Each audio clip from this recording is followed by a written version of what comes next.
Hello everyone, welcome back to my channel. आज के video में बेसिकली बात कर रहा हूँ मैं WBJE 2025 से रिलेटेड। अब हमारे पास हार्डली 5 to 6 डेज का टाइम रिमेनिंग। एग्जैक्टली तुम्हारा 6 डे में पेपर होने वाला है। 27 को तुम्हारा पेपर है, यानी छठे दिन तुम पेपर लिख रहे होगे। अभी हमारे पास 5 दिनों का टाइम है। अब ये 5 डेज जो हमारे पास रिमेनिंग है, इनको हम बेसिकली कैसे यूटिलाइज करें। आज के वीडियो में मैं तुम्हें डे वाइज प्लान बताऊंगा, day 1, day 2, day 3, day 4, day 5। और जो मैं बता रहा हूँ, जितना मैं बोलूँगा करने वो करके जाओ। डिफिनेट है कि तुम WBJE 2025 में अच्छा कर रहे होगे, क्योंकि लास्ट फेज ही इंपॉर्टेंट होता है। बहुत ऐसे बच्चे होंगे जो 2 सालों से प्रिपरेशन कर रहे हैं, कोई 3 सालों से प्रिपरेशन कर रहा है। तुम नहीं चाहते हो कि लास्ट फेज में कुछ ऐसी गलतियां कर दो जिसकी वजह से तुम्हारा सालों का प्रिपरेशन वेस्ट हो जाए। इसी के लिए मैं यह वीडियो बना रहा हूँ। मैं जो तुम्हें बताऊंगा, जितनी बातें तुम्हें बोलूंगा करने, उतना ही करना। वो करके तुम अच्छा कर जाओगे WBJE 2025 में। Without wasting the time video को स्टार्ट करते हैं। प्लान बताने से पहले कुछ इंपॉर्टेंट पॉइंट्स जो मैं तुम लोगों के साथ शेयर करना चाहता हूँ। देखो, अभी तुम्हारे अंदर बहुत स्ट्रेस होगा, बहुत स्ट्रेस, अच्छा परफॉर्म करने का स्ट्रेस, सिलेबस रिवाइज करने का स्ट्रेस, मॉक टेस्ट देने का स्ट्रेस, मॉक टेस्ट के स्कोर का स्ट्रेस, बहुत सारा स्ट्रेस होगा। और ये सब कुछ को मैनेज करते हुए हमें पेपर देने जाना है। तुम में से बहुत बच्चे स्ट्रेस को दूर करने के लिए, स्ट्रेस को रिमूव करने के लिए मोटिवेशन वाली वीडियोस देख रहे हैं। देखो, ये जो स्ट्रेस है इसको तुम रिमूव नहीं कर सकते हो, ये रियलिटी। इसको तुम्हें एक्सेप्ट करना पड़ेगा, क्योंकि एग्जाम के टाइम पे स्ट्रेस होना इज कॉमन। तुम्हें लग रहा होगा यार केवल मुझे प्रॉब्लम है, केवल मेरे अंदर स्ट्रेस है। जितने भी बच्चे WBJE का पेपर लिखने जाएंगे, इनकी प्रिपरेशन बहुत अच्छी है, जिनकी प्रिपरेशन बहुत बुरी है, स्ट्रेस दोनों के अंदर होगा। तो सबसे पहले ये समझ जाओ कि ये जो स्ट्रेस है ये एक स्टूडेंट के लिए नहीं है, हर एक स्टूडेंट के लिए। और ये हर एक स्टूडेंट इसके थ्रू गुजरेंगे। तो सबसे पहली बात, इसको रिमूव करने की नीड नहीं है, इसे हमें मैनेज करना है।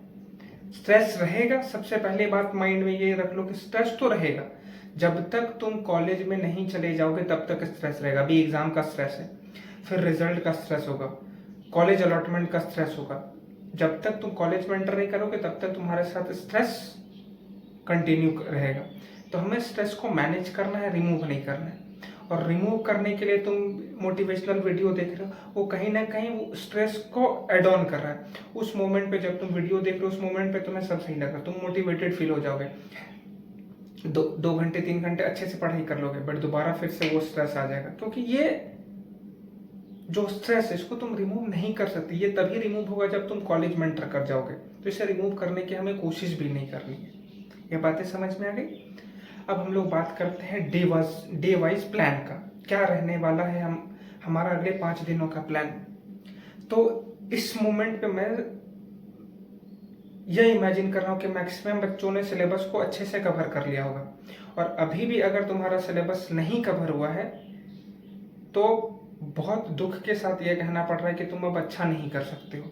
क्योंकि लास्ट के 5 दिनों में तुम कोशिश करोगे कि मैं न्यू चैप्टर को कवर करूं, न्यू लेक्चर देखूं, तो ये कहीं ना कहीं तुम्हारे मार्क्स को रिड्यूस करेगा। लास्ट मोमेंट में चैप्टर कवर करना, लास्ट मोमेंट में लेक्चर देखना बिल्कुल भी रिकमेंडेड नहीं रहता है। तो अगर तुम्हारा अब तक सिलेबस नहीं कंप्लीट हुआ है तो तुम कहीं ना कहीं WBJE के रेस से बहुत पीछे छूट गए हो, क्योंकि अब तक सिलेबस कंप्लीट हो जाना चाहिए। लास्ट वीक हम बेसिकली डेडिकेटेड करते हैं रिवीजन प्रॉब्लम पर, revision, mock test, formula sheet को रिवाइज करने के लिए। तो अगर तुम्हारा सिलेबस कंप्लीट हो चुका है फिर बहुत अच्छी बात है। अब तुम्हें क्या करना है वो मैं तुम्हें बता रहा हूँ। डे 1, डे 2 मीन्स 21, आज 21 है, 21,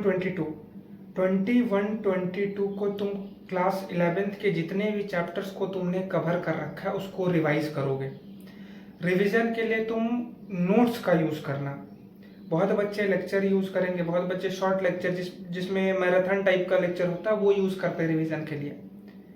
तो मैं मानता हूं कि वो कहीं ना कहीं right way of doing revision नहीं है। रिवीजन अपने नोट्स से करोगे, कम टाइम में रिवीजन होगा और बहुत बेहतर तरीके से रिवीजन होगा।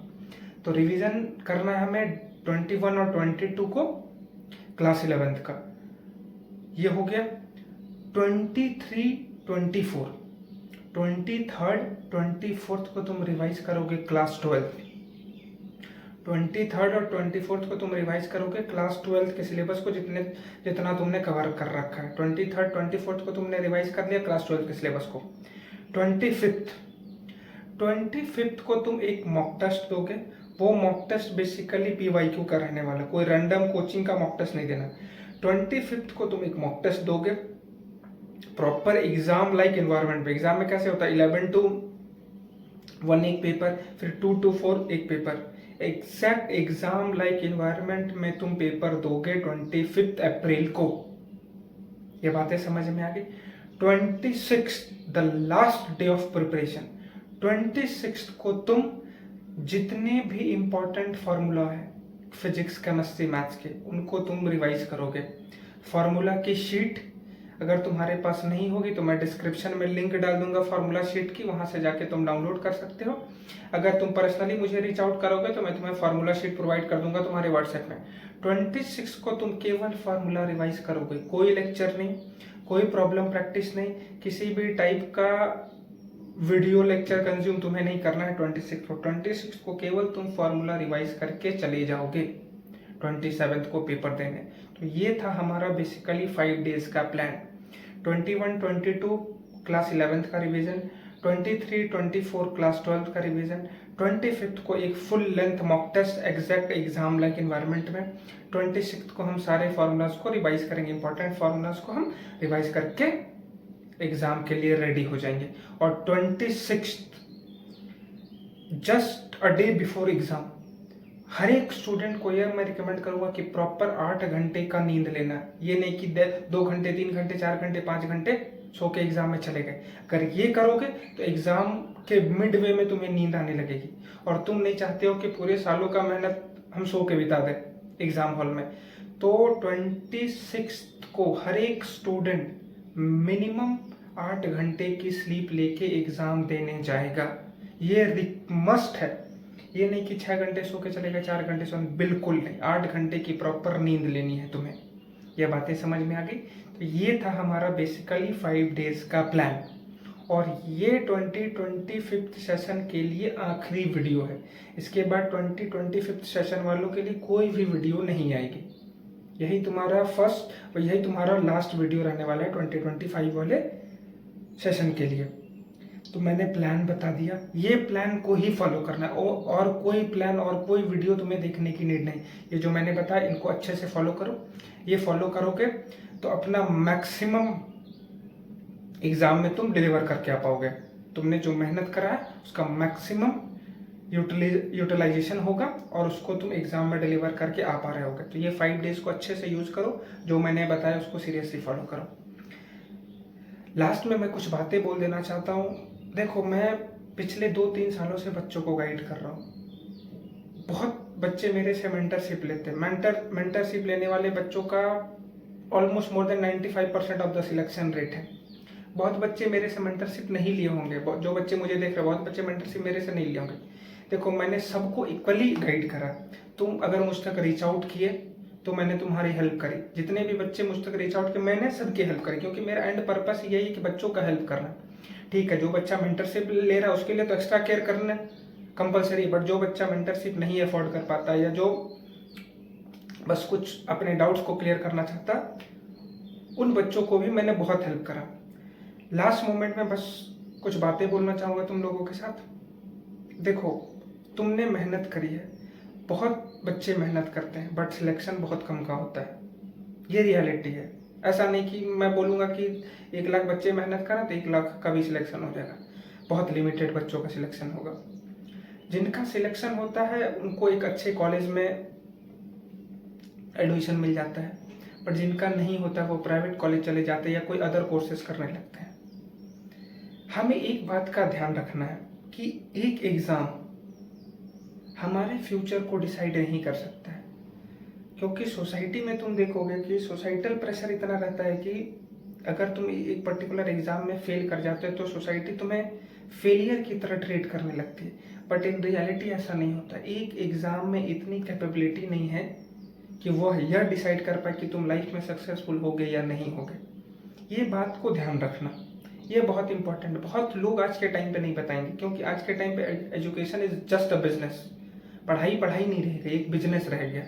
सब चाहते हैं कि मैक्सिमम बच्चों के को कोर्स सेल कराएं, ट्रैप में फंसाएं, जेई के, WB जेई के, बट बहुत rarest of the rare teacher तुम्हें मिलेंगे जो रियलिटी बताएंगे। तो हमें यह समझना है कि एक एग्ज़ाम में बुरा करना या अच्छा करना हमारे फ्यूचर को डिसाइड नहीं कर सकता है। क्या बातें समझ में आ गई? ये सबसे इम्पोर्टेंट है, क्योंकि आज 27 को पेपर दोगे, बहुतों का पेपर बहुत अच्छा जाएगा, बहुत बच्चों के उतने अच्छे पेपर नहीं जाएंगे। उसके बाद उनके माइंड में बहुत सारे नेगेटिव थॉट्स आने लगेंगे कि यार मैंने तो अच्छा पेपर नहीं दिया, क्या होगा मेरे साथ, क्या लाइफ में, क्या मैं कुछ भविष्य में अच्छा कर पाऊंगा या नहीं कर पाऊंगा। ये सारे थॉट्स कॉमन है, क्योंकि हमने इस टाइप की सोसाइटी डिजाइन कर दी है जहाँ पे एक एग्जाम को बहुत हाई इंपॉर्टेंस दिया गया कि इस एग्जाम में तुम क्वालिफाई कर गए तो तुम बहुत इंटेलिजेंट हो, तुम लाइफ में बहुत सक्सेसफुल हो गए। बट इन रियलिटी ऐसा कभी भी नहीं होता है। क्या बातें समझ में आ गई? तो ये था हमारा 2025 सेशन का लास्ट वीडियो। होप तुम अच्छा करके आओगे पेपर में, अच्छे से यूटिलाइज करो ये प्रॉपर जो बचे हुए दिन है, इनको अच्छे से यूटिलाइज करो। कभी भी तुम्हें हेल्प की नीड हो, डिस्क्रिप्शन में मैंने नंबर डाल रखा है, तुम मुझ तक रीच आउट कर सकते हो। हर एक बच्चों को बेस्ट ऑफ लक, पेपर अच्छे से दे के आना। उसके बाद कॉलेजेस से रिलेटेड कुछ वीडियो मैं बनाऊंगा, marks versus percentile, marks versus rank वाली वीडियो हो सकता है मैं लाऊं या नहीं भी ला सकता हूँ। एक दो वीडियोस और आएंगे, बट ऑफिशियली स्ट्रेटजी को लेके ये हमारी लास्ट वीडियो थी। तो सभी बच्चों को बेस्ट ऑफ लक, अच्छे से पेपर दे के आओ। और अगर ये वीडियो अच्छा लगा तो इस वीडियो को लाइक कर लेना, और इस चैनल में नहीं तो इस चैनल को सब्सक्राइब करना। Thank you.